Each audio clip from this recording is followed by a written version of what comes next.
Well, hello everybody, Mike here with Hardware Canucks, and we are finally back at CES. And the first thing that I wanted to do is thank all of our sponsors for making this trip possible after so long of a hiatus. And one of those sponsors is Phanteks. And the first thing that I wanted to cover here is one of their new fans. This, for a lot of people, is probably going to be that sort of like ultimate fan.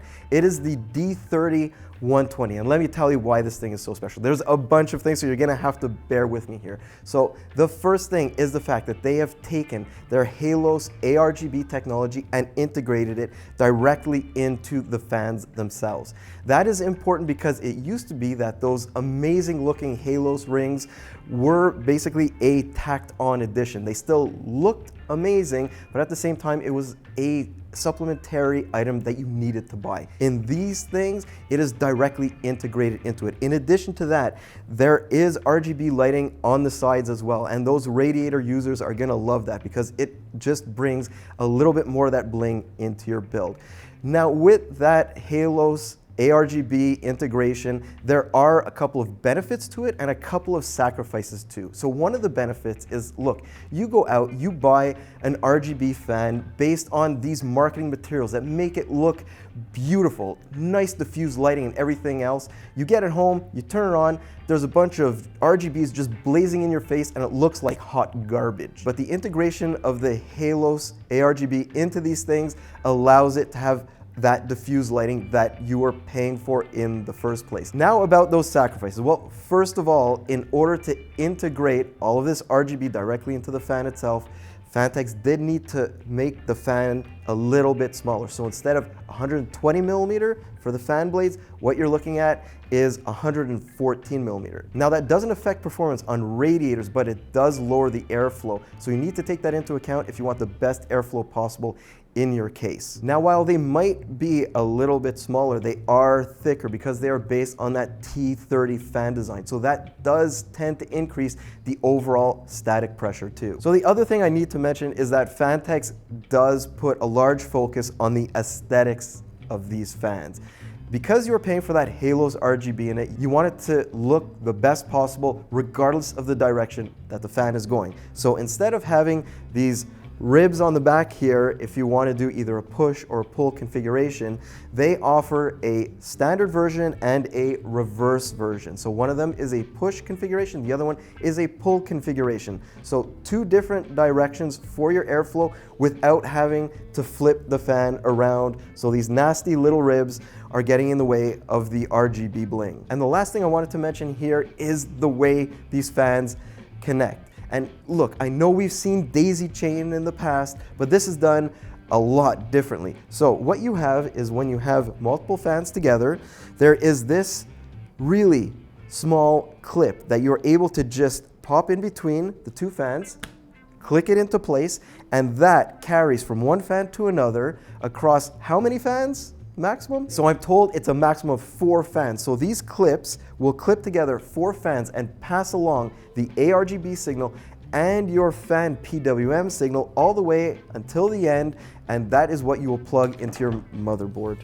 This is what happens when you have prototypes next to mic. These things are actually super well held together without having sort of like this prototype over here. But the last thing I did want to mention is the fact that Phanteks didn't think that this look was quite clean enough for them. So they actually produced these little caps to go over the edges of the fans so you don't see the holes for the screws. It's a brilliant design. All right, so the next thing I wanted to talk about is, guess what?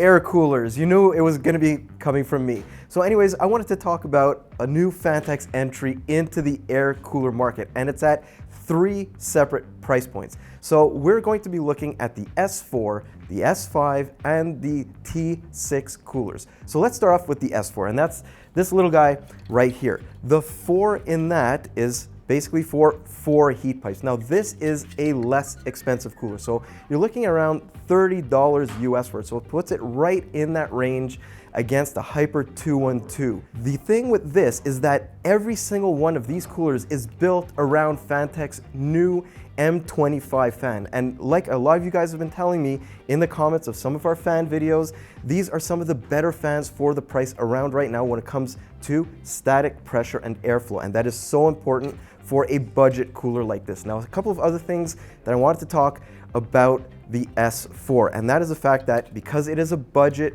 cooler, it does have a heat pipe direct touch base along with those 4 heat pipes. Other than that, it's your pretty basic design for 30 bucks. And if you wanted to spend a little bit more, well, Phanteks has you covered on that one too, because this is the S5. Now that S is for single tower, 5 is for 5 heat pipes. So you get 1 more heat pipe than the S4. The other thing is this is a placeholder fan right here, a placeholder M25 fan.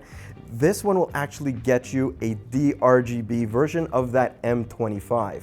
The other thing it gets you, other than that 1 extra heat pipe, is the fact that there is a solid copper base. So that HDT, that's been kicked to the curb on this one. This cooler will cost you 40 bucks US, and there is also going to be a white D-RGB version that looks supposedly incredible. It'll come with a white fan as well. That'll cost you 5 bucks more, so $45.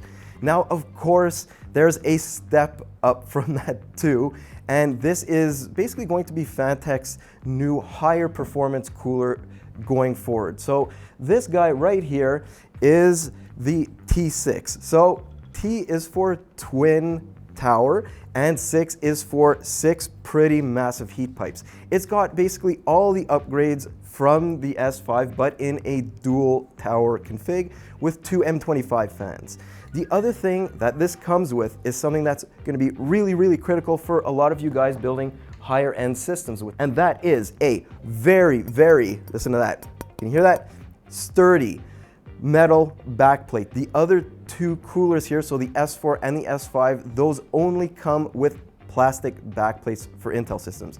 The AM5 socket, well, that comes with its own backplate, so you don't really have to worry about that whatsoever. And that's another thing that I needed to mention about these coolers. They both come with complete compatibility for AM5 and LGA 1700. The last thing that really needs to be mentioned is the price of the T6. So the T6 is going to cost you, you might be thinking that's going to be like $70 or $80. Well, this is supposed to put you back only about 60 bucks. So it's going to be really interesting to see how it performs in that category. The one other thing that I wanted to mention about the T6 is it does not come with D-RGB fans. It comes with the fans that you see right here. So Phanteks is going for a really stealth look. There's basically your there's basically a blackout top, your black fans. That's what you get for your 60 bucks. I can't even pick this thing up, can I?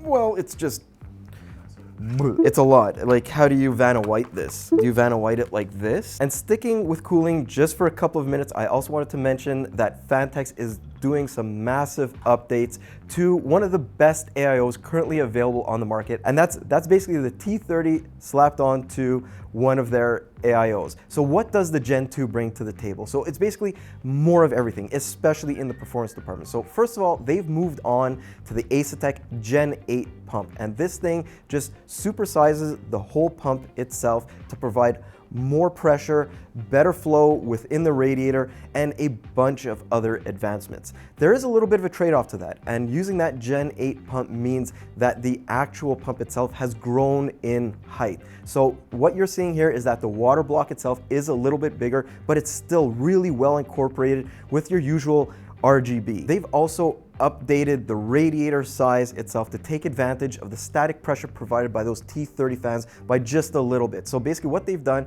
is they've increased the overall thickness of the rad. It's gone from 27 millimeters on the older version to 30 millimeters right now.